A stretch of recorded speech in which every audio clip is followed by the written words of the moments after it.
Ring the bells that still can ring. Forget your perfect offering. There is a crack in everything. That's how the light gets in. Leonard Cohen. I don't often get jealous of PC gamers, but when I do, it's because they got to play Hyper Light Drifter before I did. Originally released on Steam in March 2016, this indie insta-classic launched on PS4 and Xbox One in July 2016. When I played it, Hyper Light Drifter was everything I wanted it to be. A brief, gorgeous, surreal, abstract, acid-colored throwback. It delivered on all my expectations, and apparently on the expectations of many, many others. Some 24,150 backers were involved in its Kickstarter project, according to the in-game credits. The project reached and exceeded its original funding goal in a single day. I've never been a part of funding a Kickstarter project, but I would have been proud to be a part of this one. Much has been said about the storyline and storytelling of Hyper Light Drifter, with most of its detractors bearing down upon the plot of the game and how it is, or rather isn't, told. Let's recall from the get-go that this is apparently a very personal game to its creator.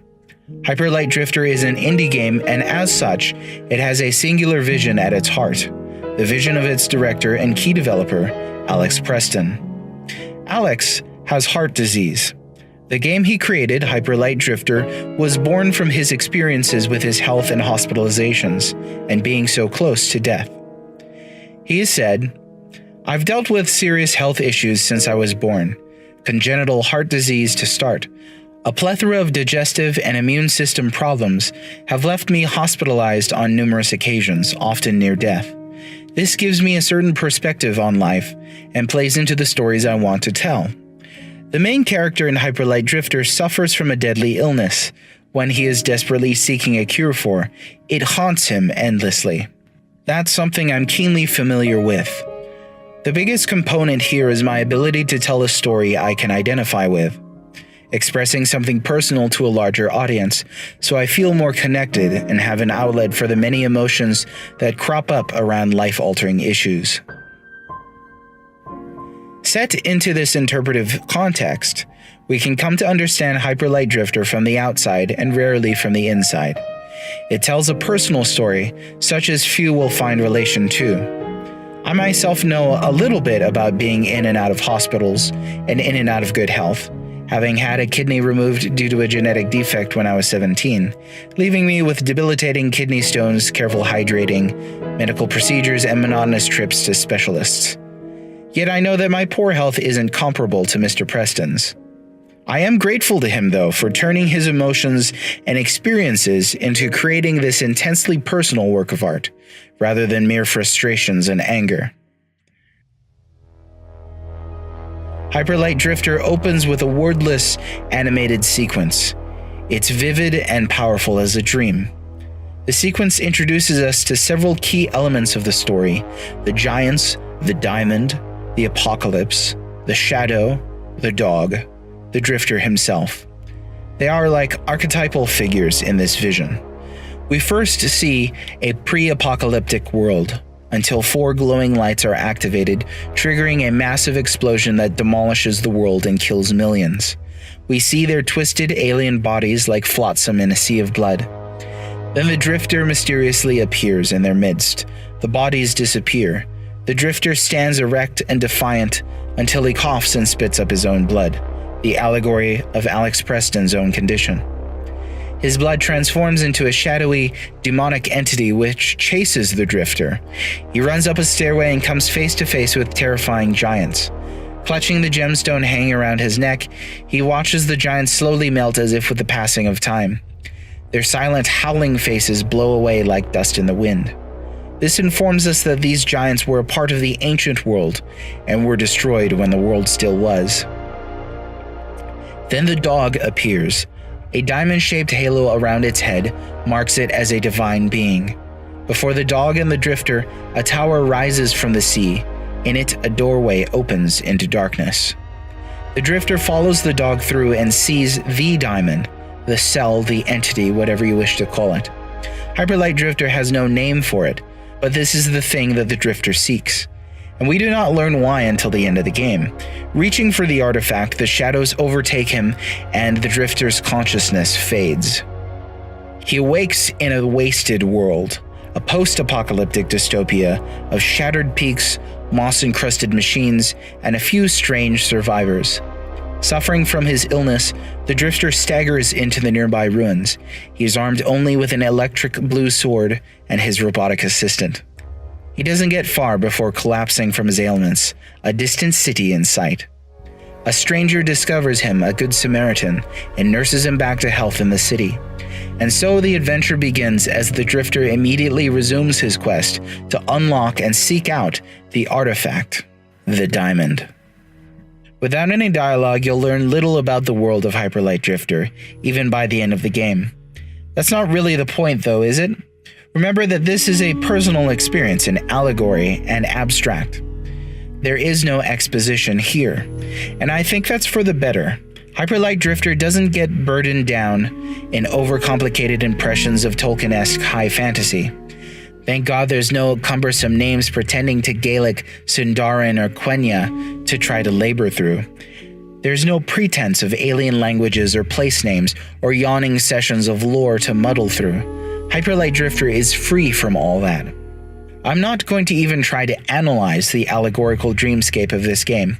Maybe someday I will, but that's a topic for another day in and of itself. Better men, well, more interested men, have already done the world a service in attempting to navigate the metaphors and imagery here. Does the dog represent Anubis? Does the diamond represent a cure that cures the world and hopefully the Drifter himself? Does the shadowy demon represent all the fear of death and the paralysis of doing nothing, accomplishing nothing in life because of the fear of death? I don't know. I didn't create this game. I could only feel it as I experienced it, and I think that was intentional. A lot of impact here, but it's hard to put down in words and nail down to exact realities. Some have said the ending is disappointing. My own wife, God bless her, groaned a bitsy when we watched it together, and I understand. There's a lack of resolution. Certainly there's a lack of explanation, but for the sake of the experience itself, there doesn't need to be explanation. Hyper Light Drifter is about the journey, the traveling with the Drifter itself. And so it is with life itself. When is there ever resolution and explanation so long as we're still living and still breathing and still fighting off the things which frighten us? It is the living itself which is the story.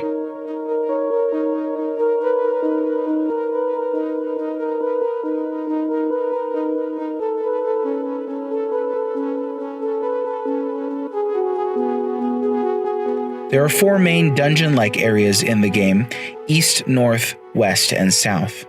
Each of these 4 areas represent a massive dungeon to crawl through, littered with treasures and secrets and infested with bizarre enemies. In each area, the Drifter must seek out the mechanism to open the 4-part lock in the center of town. The east is the first area I completed. It's a place of cool cerulean pools and turquoise waterfalls, dotted and spotted with emerald trees and moss across its ivory-tiled porches and pillars. The remains of hulking giants sit rusting in the water. In keeping with a theme of corruption that seems to flow through this world, the original residents of the eastern area were enslaved by an amphibious race led by a massive carnivorous toad. NPCs in various areas will generally tell you their stories about the frightening bosses at the end of the dungeon. The west was the second area I completed. It is a dark forest of trees with magenta leaves surrounded by parasitic crystal spires. Ancient stone and statues, half-buried remains of buildings, stand among the icy crystals on the cobalt grassy floor. A haunt of poisonous wolves and immortal warriors frozen in glass, the forest is a dangerous place.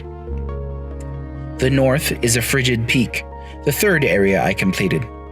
Climbing its pale stairs, the Drifter ascends to a snowy zenith.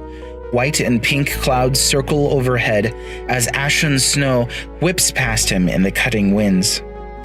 The mountain used to be a kind of religious haven, at least that was my interpretation of it, until a bird-like cult of magical creatures invaded and usurped the peaceful egg hatchers that dwelt there. The peak is swarming with wizard birds that use all of their tricks to defend their stolen home.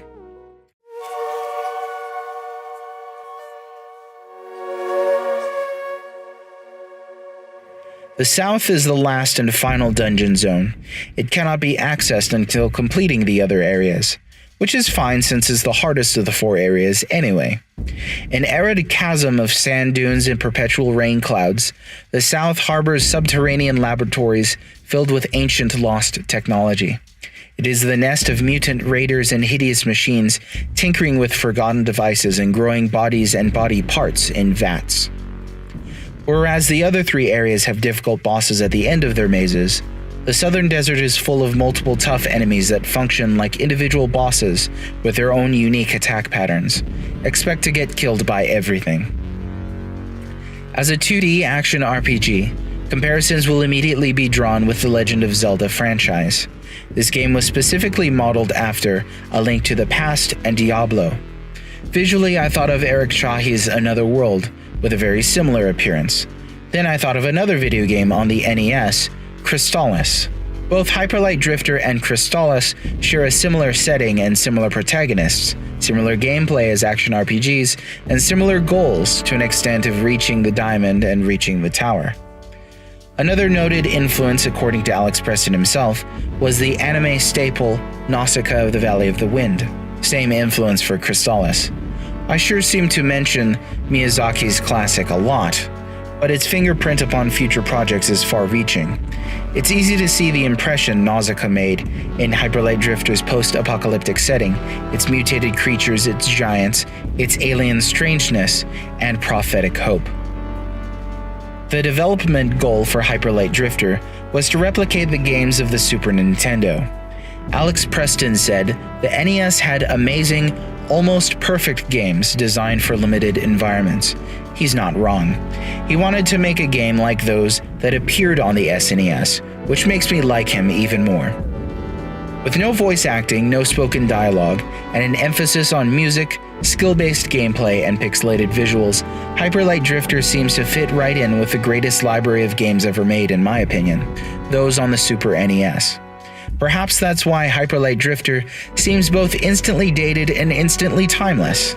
It may have a CMYK color schema that fits right in with today's Instagram filter world, but it also is as vague as a fairy tale and just as primordially emotional. I may have finished Hyper Light Drifter in a few hours, but the experience is going to resonate in my memory for a very long time.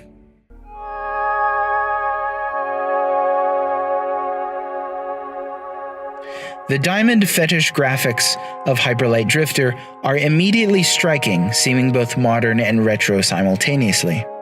Every shade of every color has its vibrancy and contrast ramped up past the max. In fact, when I uploaded my PS4 screenshots, which appear in this review, I could immediately tell they seemed less striking than they did on my telly. Simple screenshots cannot do this game's visuals justice. You've got to see the tiny pixelated shapes and characters in motion, animated beyond the power of the classic systems of yore, yet feeling as if they're right at home on them. It's impossible that Hyper Light Drifter was an SNES game or a 90s PC game, given the level of detail in its shimmering backgrounds, yet it seems to fit right in. Surprisingly, Hyper Light Drifter has camera issues momentarily. Strange for a 2D game, I know. In certain areas, the camera will pan away from your character, down a hallway, or stop at the entrance of a secret passage, or focus at something beyond the drifter's reach, an impressive piece of architecture or ruin in the background, for example. Of course, these jarring camera movements are meant to place greater emphasis upon the spectacle of Hyper Light Drifter's setting. It makes sense as well that the camera couldn't constantly be centered on the drifter, since he performs rapid dashes throughout the game.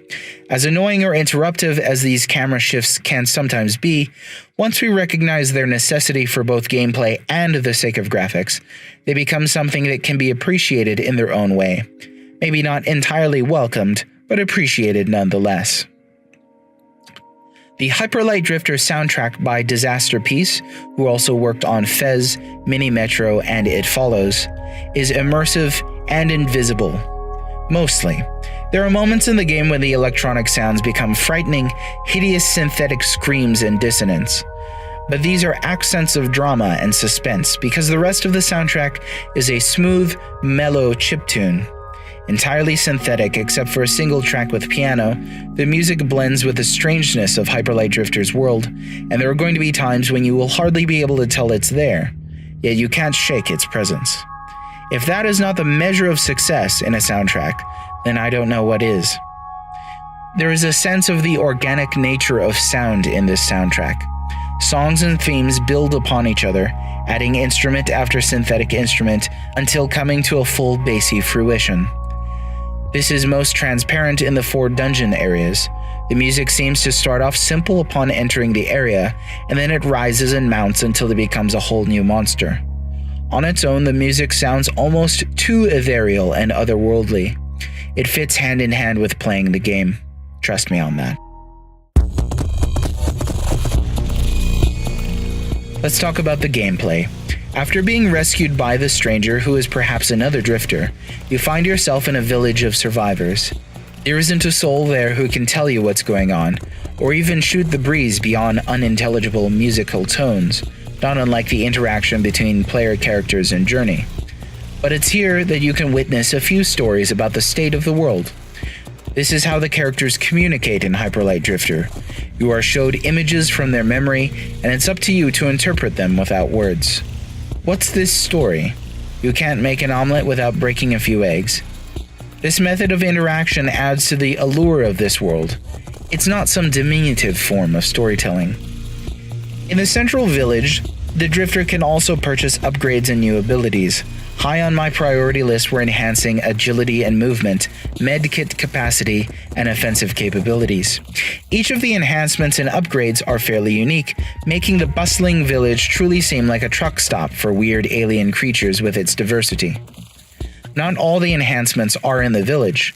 Other collectible items include keys hidden throughout the world which unlock secret doors, cloaks of various colors with latent abilities, engraved monoliths and their ghostly attendants, and golden credits that serve as the game's currency. Note that you must collect 4 gold pieces in order to make a single credit, and the upgrades in the village generally cost 2 or 3 credits. There's also a New Game Plus feature that is definitely reminiscent of SNES RPG-ing. There are other games that originated the concept, but New Game Plus was first identified by that name in the Super Nintendo classic Chrono Trigger. In Hyper Light Drifter, New Game Plus starts you off with all of the equipment from your original save, as is typical. However, you begin with a black cloak and dramatically less life. Like a single hit from a boss will murder you instantly. Good luck! I'm not sure I'll ever be able to complete that. The gameplay of Hyper Light Drifter is hard. More on that when I address difficulty in a moment. With various different guns, with different rates of fire and ammunition, as well as a range of quick sword techniques, Hyper Light Drifter demands blink of an eye reaction time and forces you to think on your feet. Successfully engaging in battle is easy to learn but hard to master. Perhaps that's why it's so fun and enthralling. It is skill-based, so there's the underlying sense of achievement, the feeling of awesomeness in weaving through enemy bullets and delivering the killing blow, like some sort of weird vigilante. And oh man, is it worth learning that hard-to-learn, skill-based gameplay, if only for one reason: the boss fights. Hyper Light Drifter remembered what made the SNES era of games so amazing. Of course it was the boss fights, and these here are extremely vicious, demanding, fast-paced, hectic, nerve-wracking, stressful, and I love them. You should too. Forget about boss fights that are mere exercises and lazy quick-time events or button-mashing messes. These bosses require, nay, command finesse from the Drifter. I truly felt that I needed to use every trick in my arsenal to overcome many of them, and their pattern-based attacks were evocative of that bygone age of classics. They were the highlight of the game. Finally, dashing is an essential part of playing as the Drifter. You'll have to learn it, though the timing of chaining dashes can be tough to pick up at first. There's simply no way to evade enemy attacks otherwise. You're dead without it. Good thing it looks so super cool, too. Heck yes, Hyper Light Drifter is a hard game, thanks for asking. Even though there are no lives and no continues, no fretting over dying and having to start all over, it's still a grueling task to complete this game. When the Drifter dies, he teleports back, usually to the beginning of the room, and appears to awaken, rising off the floor. Perhaps this hints at a kind of cyclical nature to the Drifter's existence. There were a few demanding moments when I had to say, "Really?" It was quite surprising what Hyperlight Drifter expected me to do in some situations. But we're lucky that Hyperlight Drifter is as short as it is. I couldn't imagine keeping up with this kind of tension and taxation upon my attention and skill for much longer than the game's duration. 4 dungeons is enough. As hard as it is, it's a good thing Hyperlight Drifter is short. Since it's brimming with secret passageways, lost treasures, numerous outfits and upgrades, as well as a new game plus and a storyline which bears closer inspection on multiple playthroughs, can we say that Hyperlight Drifter is replayable? Well, maybe. It certainly deserves more playthroughs, though the exacting challenge of the whole thing is a vote against going through the 4 dungeons one more time, especially on New Game Plus. That's a bit of a shame considering the kind of scrutiny Hyperlight Drifter needs. Perhaps I simply just don't have the skill and determination necessary to put myself through something like its New Game Plus, though the normal mode is something I can't see myself never revisiting again. Plus, I've still got to find all those secret tidbits.